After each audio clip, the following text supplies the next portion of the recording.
Thank you for sitting down and talking to me. This has been a really pivotal day in your campaign and your life, I'm sure. Yeah, it's a difficult day in many respects, but I feel like I'm on the right path. You had, I think, close to, if not over 1 million people on your live stream for your press conference. And for anybody that is under a rock, you have suspended your campaign. You haven't dropped out of the campaign, you've suspended your campaign. How difficult was this decision?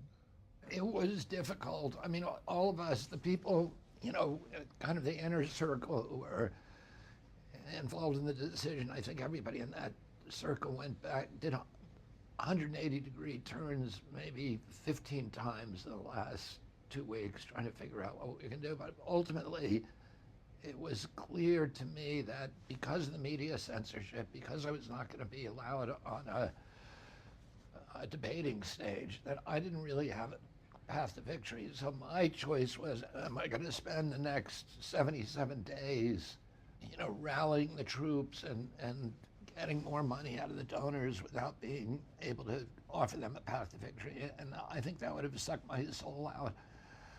And then, I had this interesting series of meetings with President Trump, in which he really surprised me by strongly endorsing the mission for his presidency, saying that he wanted his legacy to end the chronic disease epidemic in this country. And that's been my central mission for the past 20 years, is addressing that issue.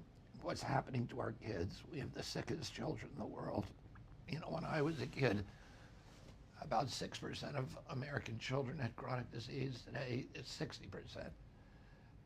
And these are in basically major categories like neurological illnesses, which is ADD, ADHD, speech delay, language delay, tics, Tourette's syndrome, narcolepsy, ASD, autism, autoimmune diseases like rheumatoid arthritis and juvenile diabetes, and then the allergic diseases like peanut allergies and food allergies and eczema. And all of these appeared in the mid-1980s.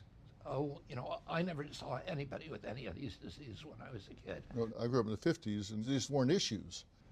They weren't issues. You didn't know anybody who had diabetes. You certainly did not know anybody who had autism. And now Or peanut allergies. Or peanut allergies.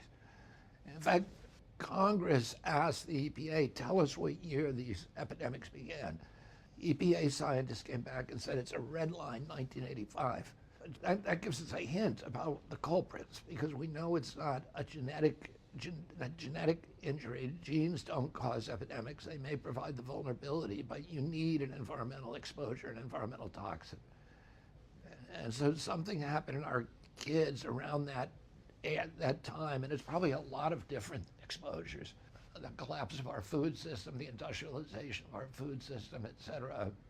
You and I have talked before, and I've learned so much about you and so how deeply convicted you are about these things. And I tried to help millions of others that might not know how deeply convicted you are.